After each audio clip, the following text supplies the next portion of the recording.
कि ये debate RCP Singh के बाहर जाने के बाद वो कैटलिस्ट की तरह सामने आई, लेकिन फैक्टर आरसीपी नहीं है।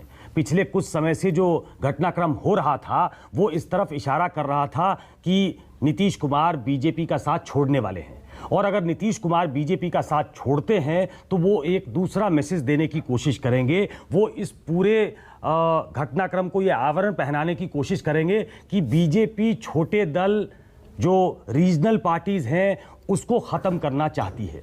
उनके पास एक उदाहरण शिवसेना का सामने है, वो अकाली दल का उदाहरण दे सकते हैं, वो बाकी ऐसे दल जो बीजेपी के साथ थे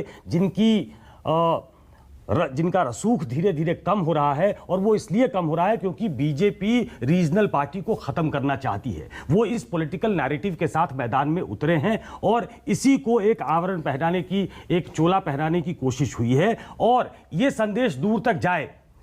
सारी रीजनल पार्टी अलग अलग राज्यों में नरेंद्र मोदी को रोकने की कोशिश करें। मैं कल भी कह रहा था कि नीतीश कुमार अपनी पॉलिटिकल इनिंग खेल चुके हैं बिहार की।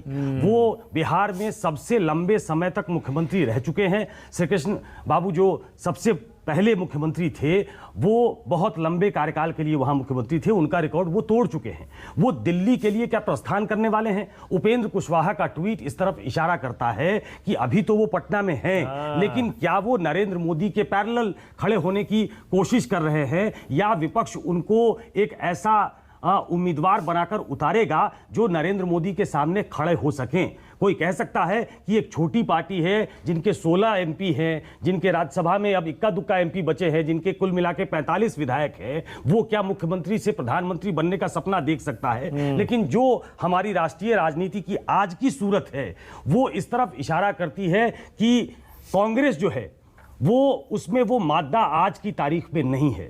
वो नरेंद्र मोदी जो जिस तरीके से उन्होंने पूरी पॉलिटिक्स को प्रेसिडेंशियल फॉर्म में बदल दिया है कि नरेंद्र मोदी के सामने कौन है, तो ऐसे में एक व्यक्ति की तलाश होगी जिसकी एक छवि पैन इंडिया छवि हो। नीतीश कुमार चूंकि 17 सालों तक सीएम रहे हैं, वो अभी अगर आप नवीन पटनायक को छोड़ दें तो सबसे लंबे समय तक सर्व करने वाले मुख्यमंत्री रहे हैं। तो नरेंद्र मोदी के सामने वो खड़े हो सकते हैं कि वो 13 साल मुख्यमंत्री रहे, तो हम 17 साल ये तो आप कह रहे हैं, ये सारे विपक्ष के नेता मानेंगे या नहीं मानेंगे? ममता दीदी मानेगी या नहीं मानेगी? कांग्रेस मानेगी या नहीं मानेगी? विपक्ष के नेताओं का हो सकता है कि कुछ दूसरी राय हो, लेकिन इस सोच के साथ मुझे लगता है कि जेडीयू आगे बढ़ी है, जिसका पहला पॉलिटिकल नैरेटिव ये क्रिएट करने का गुमान होगा उनके अंदर, और कोशिश होगी उनकी तरफ से कि रीजनल पार्टी की रेलेवेंस बनी रहे।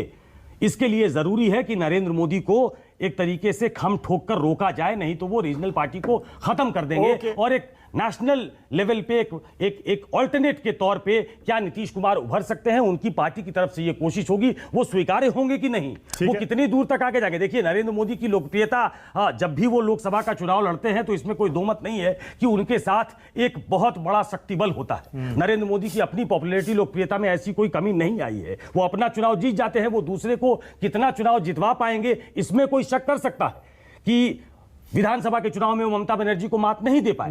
वो हरियाणा का चुनाव आधे में रह गई बीजेपी, वो झारखंड का चुनाव नहीं जीता पाए। ऐसे 10 एग्जाम्पल हो सकते हैं, लेकिन अपना चुनाव वो जीतते रहे हैं। ऐसे में व्यक्ति जो है वो खड़ा होने की कोशिश 2017 में हमसे भूल हो गई थी, उसे भूलकर एक नई शुरुआत करते हैं। ये कहना पड़ेगा। कह रहे हैं नीतीश कुमार 2017 में हमसे भूल हो गई थी। बताइए अब कितनी भूल का वो उसके लिए ये कहेंगे कि उनको कहना ही पड़ेगा बानर, ये उनको कहना पड़ेगा।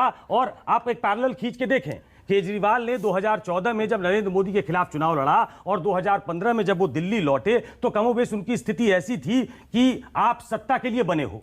आप कांग्रेस को जिसको गालियां देते थे उसके साथ सरकार बना ली आपने, फिर सरकार छोड़ दी, फिर प्रधानमंत्री बनने निकल गए, फिर आप मुख्यमंत्री बनने आ गए हो। तो सबसे अच्छा तरीका होता है कि आप कंसीड कर लें कि ये गलती हुई थी, और राजनीति में उस गलती के साथ लोग आगे बढ़ जाते हैं। जाहिर है।